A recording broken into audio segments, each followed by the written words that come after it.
Champions ট্রফিতে ব্যাটারদের ওপর নির্ভর করছে বাংলাদেশের সাফল্য। স্পোর্টিং কন্ডিশনে ৩০০-র বেশি রান করার চ্যালেঞ্জ নিতে হবে শান্ত সম্বোধে। দুবাইয়ে ভারতকে আটকাতে নাসুম হতে পারেন কার্যকর। রাওয়ালপিন্ডিতে নিউজিল্যান্ড ও পাকিস্তানের বিপক্ষে নাহিদ রানা থাকবেন স্পটলাইটে। চ্যাম্পিয়ন হওয়ার স্বপ্ন নিয়ে চ্যাম্পিয়ন্স ট্রফিতে যাচ্ছে বাংলাদেশ। অধিনায়কের এমন বলতে হয় আত্মবিশ্বাস ছড়িয়ে দিতে। বাস্তবতা কিন্তু ভিন্ন। বিপিএলের ক্লান্তি, ফরম্যাট পরিবর্তন, প্রস্তুতি ঘাটতি আর দলের শক্তিমত্তা সব বিবেচনায় শান্তর দল আন্ডারডগ। গ্রুপে ভারত, পাকিস্তান ও নিউজিল্যান্ড। দুবাই ও রাওয়ালপিন্ডিতে খেলবে বাংলাদেশ। ভিন্ন দুই ভেন্যুতেই স্পোর্টিং কন্ডিশনে ৩০০+ রান প্রত্যাশিত।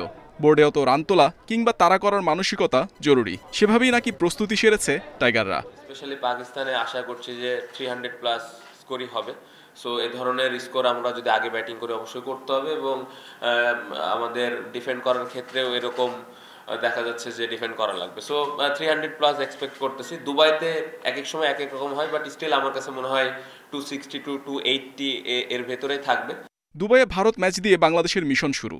এই ভেন্যুতে স্পিনারদের প্রভাব থাকে। সম্প্রতি বাঁহাতি স্পিনাররা বেশ ভালো করেছেন দুবাইয়ের পিচে। ভারতের বিরুদ্ধে নাসুম হতে পারে বিশেষ অস্ত্র। দুবাই স্টেডিয়ামে পরিসংখ্যান সুখকর নয় বাংলাদেশের। 3 ওয়ানডের 2টিতে হার, 2টি ভারতের কাছে। এখানে পরে ব্যাট করা দল পায় বাড়তি সুবিধা। টস প্রভাব রাখবে ম্যাচে। দুবাই পর্ব শেষে রাওয়ালপিন্ডিতে নিউজিল্যান্ড ও পাকিস্তানের চ্যালেঞ্জ নেবে বাংলাদেশ। পিন্ডি স্টেডিয়ামের কন্ডিশনে দাপট দেখায় ব্যাটাররা। এখানেও রান তাড়া করা দলের জন্য থাকে অ্যাডভান্টেজ।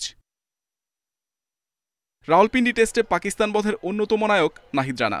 এই ভেন্যুতে তার গতি, বাউন্স হতে পারে কার্যকর। প্রতিপক্ষ নাহিদের জন্য আলাদা করে ভাববে। দ্রুত ব্রেক থ্রুর জন্য নির্ভর করতে হবে তাসকিনের ওপর। দুবাইয়ে 20 ফেব্রুয়ারি ভারতের বিপক্ষে বাংলাদেশের মিশন শুরু।